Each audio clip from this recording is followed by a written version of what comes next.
Everything stinks like yesterday's diapers. It's a comedy a little different from all the rest. I'm a pig! I'm a tomb! I'm not bad. I'm just drawn that way. Have you ever wondered what a Roger Rabbit sequel would look like? If Disney ever decided to make another one, what would it be about? Sure, there were several attempts in the past, like that prequel idea of how Roger became a star and saved Jessica from the Nazis, but ever since the movie came out back in 1988, this has always been in the minds of fans, and possibly the most talked about imaginary movie. Every time I hear about the discussions of that idea, there always seems to be that one person who would bring up a scenario if you take the concept of Roger Rabbit, but place it in the modern world. What would Toontown look like when the animation landscape is filled with a variety of different mediums, where classic toons mingle with recent 2D characters, CGI, stop-motion puppets, anime people, and more? As iconic as that scene when Mickey Mouse and Bugs Bunny fell with Eddie, who wouldn't want an updated version where they could also mingle with others like Poe, Gromit, SpongeBob, Tanjiro, Buzz Lightyear, Stewie, and many more? But we all know that can never happen. Let's be real, Who Framed Roger Rabbit is a one-of-a-kind cinematic masterpiece. One of the big reasons as to why we don't have a Who Framed Roger Rabbit 2 is because it is virtually impossible to get all those copyrighted characters to get back together again. I mean, technically they could try to make another Roger Rabbit without most of the IPs, but honestly, that would be bonkers! No, seriously, that's pretty much what the Bonkers series is. But anyways, I get the appeal of that idea, and that is something that even I would love to eventually see, but the reality is that it could only be just that, an idea. And then came Chip and Dale. I think it's safe to say that this is a very unexpected movie. Especially if you tell someone that they would make a film based on Chip and Dale's Rescue Rangers, they wouldn't think it would turn out like this. Well, when this all began, neither did Disney. The original plan was to make a more straightforward Rescue Rangers film, showing their origin story and give Disney their own version of Alvin and the Chipmunks. But then in 2019, I'm on a boat! I'm on a boat! Everybody look at me, cause I'm sailing on a boat! The Lonely Island stepped in to turn this feature upside down by throwing away everything people know about Rescue Rangers and replace it with the modern Roger Rabbit sequel that's been on everyone's mind with more meta than what the entirety of Disney Plus could hold. It's no secret I had the CGI surgery. What's been up with you? You know, this, that, other vague things to fill the space of this conversation. I know with the animation crowd that this was very much talked about, and some would even go as far and say that this was their ultimate dream movie. But at the same time, there were plenty of others as well that came in and expected this to be an absolute disaster. And even though most were just talking about all the cameos that they had found in the trailers alone, the anticipation really could not have been more mixed. But then again, I would argue that with a Lonely Island movie that is produced by Disney, starring Chip and Dale Rescue Rangers, and the concept is said to be similar to Who Framed Roger Rabbit, what the fridge could you expect? Well, in this movie, Chip and Dale are reunited to solve a mystery where their old friend Monterey Jack has gone missing, and it's up to the former actors to get together and become the roles that they were well known for. I might as well start off with what everybody is looking for in this movie, the cameos. And it is true that this is jam-packed with them. In fact, what's really unexpected is that there's about as much outside of Disney than from within the company, and there is no limit to who could appear. The one thing the movie succeeds the most is the element of surprise, because that Disney label means nothing in this picture. Especially when you'll find characters from rival studios, some that are popular and some obscure, and even some that come from adult content.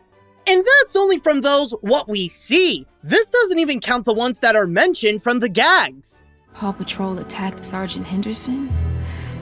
The doctors say he'll never have kids. Is he talking to us? I can't tell. He's got those Polar Express eyes. But I have to say that what I think is the best thing this movie has done, outside of a few certain cameos, is actually give new life to Ugly Sonic. Yes, that's Sonic from the infamous 2019 trailer. And you know what? He's not a cameo. He actually plays a significant minor role. Talk about one company's trash is another's treasure. Now my luck has shifted. I've been offered a new reality show where I do ride-alongs with the FBI. It's called Ugly Sonic, Uglier Crimes. Also, I must add that the use of animation is really great. In fact, I'd even say that it's admirable. It really captures the diversity in animation with all the different styles together living in this live-action environment, and each of them are well represented and capture the look they were going for, even the ones that were purposely made to look outdated and bad. And then there's the cel-shaded computer animation. At first, I wasn't a fan because it felt like a cheaper alternative than to make the more prominent characters like Chip fully hand-drawn, and kind of ruins the joke of how Dale had his CG surgery. But then I ended up getting used to it and find that animation itself is actually pretty good. I'll call Gadget and Zipper. No, don't bother them. We're as much real detectives as the Scooby-Doo gang. Exactly. That's why we have to try. I'll say right now that if you're looking for many surprise cameos, then this is the movie for you because you'll never expect who would appear next. Just like how you didn't expect that this review is sponsored by the Ridge Wallet.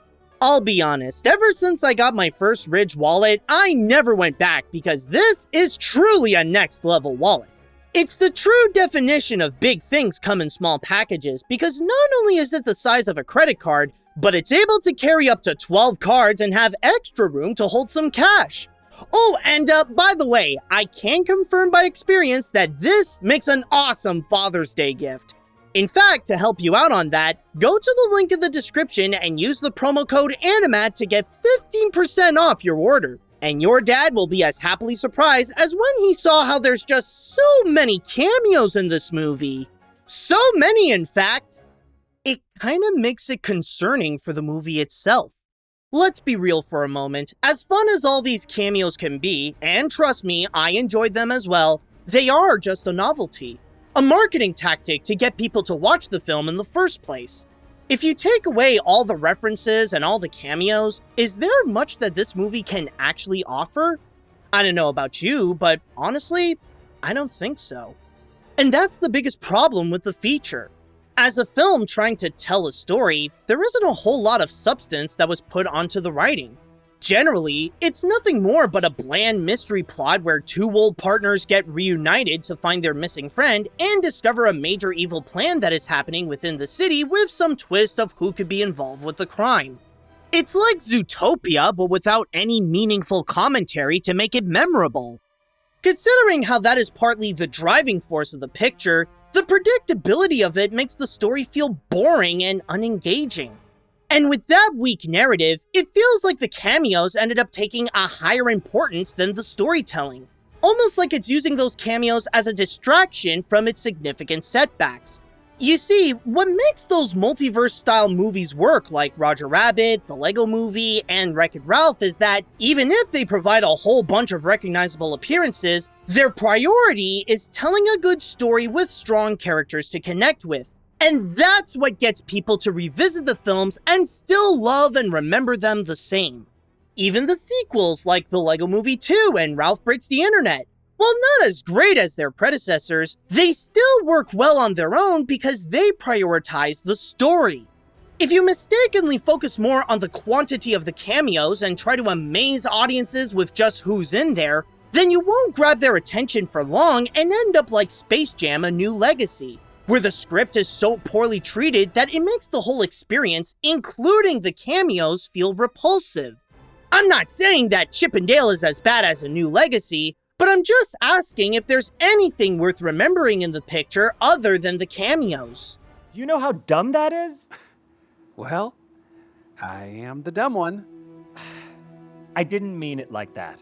Again, I want to remind you all that I actually did enjoy all those references and all those cameos in the movie. In fact, I actually do consider them the better things about this feature. It's just that in the long run, I know that the wow factor of all those appearances will eventually disappear, and there will end up being very few things about this movie that will be worth revisiting or remembered by. But then again, you could argue that there is much more that this movie offers than just the detective story or all those cameos. We still have the leading chipmunks that we could talk about, and especially the comedy, since debatably, there is a lot more jokes in here than there are cameo appearances.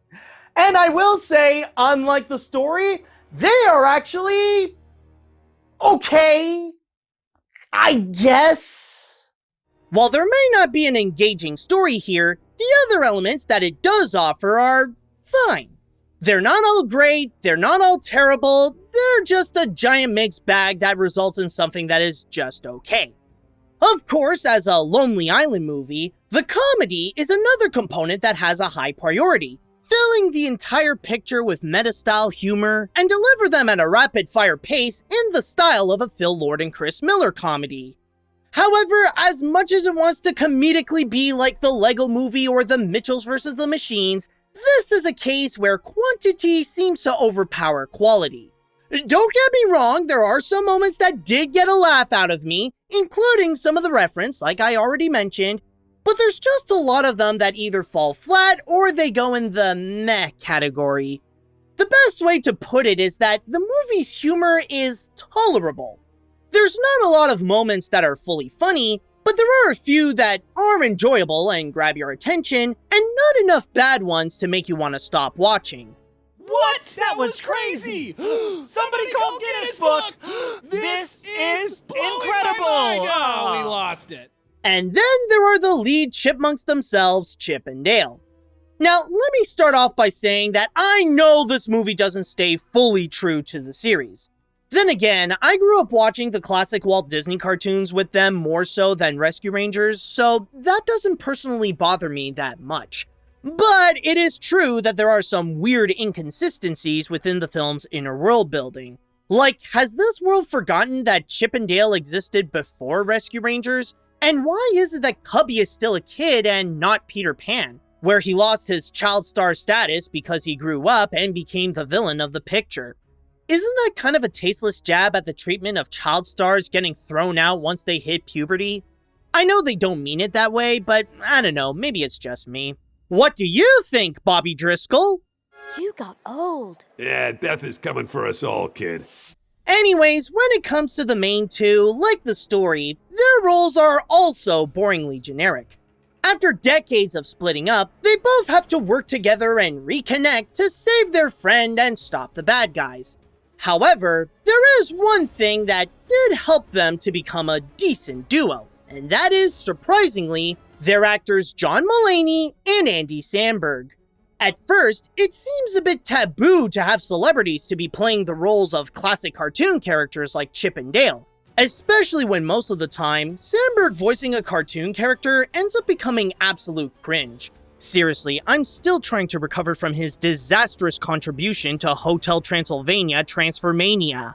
I will unlock the future and usher in a new destiny for the great Hotel Transylvania! Oh, you know Johnny. He just gets a little carried away. Yes, exactly. And ruins everything. That's the problem. However, this is surprisingly not the case. It seems like the kind of performances I'd hate, but Mulaney and Samberg actually have some good chemistry in order to make the most out of the materials that they were given, and help elevate the characters to become new acceptable versions of the Chipmunks. I gotta thank you for making me do this. I mean, I feel good. Me too. We were always better together. As for the others, I'd say the same thing. Their roles are typical and the way they're written are bland, but the actors do a pretty good job to give some enjoyable personalities to them, and they sound like they were having fun. Except for Kiki Layne. I mean, she's a good actress, but I'm sorry, this is not a great example of her skills. It's not as simple as that. We need warrants, we need probable cause. And I don't know if you guys noticed, but the captain doesn't really value my opinion too much. You know what's funny? I remember when the trailers were first released, and I just couldn't help myself but feel very doubtful about how this movie would turn out to be. And believe it or not, A big reason was actually because I wasn't really a fan of the meta tone that they were presenting. Like, it didn't feel enjoyable. It was just mean-spirited, it was cynical, and it was all around unpleasant. So yeah, I was actually one of those pessimistic people that didn't expect that this movie would turn out to be anywhere good. But then I saw the movie, and now I can positively say that the film actually proved my doubts to be wrong. Doesn't mean that I love it, but then again, I don't hate it. If there is one word to describe how is the 2022 Chip and Dale Rescue Rangers movie, I'd have to say that it's decent. There's a lot of things about it that are entertainingly good, a lot that's poorly crafted, but overall, they mesh together to create something that is entirely okay. Kind of like a watered-down Who Framed Roger Rabbit. The cameos are surprising and a lot of fun to discover, but it shows that they take priority over the writing and cause the script to be weak with a forgettably boring detective story and bland characters. On the other hand, there are some elements that try to pick up the slack, like the diverse animation is awesome, the acting is fun, and there can be some jokes that do make the experience a bit enjoyable. I don't know if this is something that I can generally recommend to everyone, but I can say that considering that this feels more like a novelty movie where it's more about spotting the Western cartoon cameos, if you're primarily going for that, then you'll most likely have a good time. If you're expecting anything more, then you might have to look elsewhere. And if you need help to find that elsewhere, then may I suggest to hit that subscribe button? As for my rating, I honestly contemplated either a 6 or a 7, but maybe I'll go with a 6.5 out of 10. No wait, maybe a 6.7. You know, like 2 out of 3 stars. Yeah, that sounds about right. Nowhere near as good as Roger Rabbit, but still better than Space Jam: A New Legacy. Then again, at least that Ugly Sonic can have a greater purpose. Ugly Sonic goes slow, baby. You know, other than to freak people out. See you later, dudes!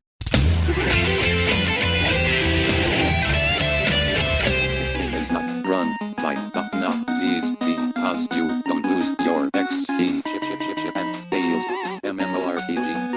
Chip and Dale's when you're hungry. Chip and Dale's. What are you looking at? Honestly, your weird dead eyes. They are weird. Super weird. So funny.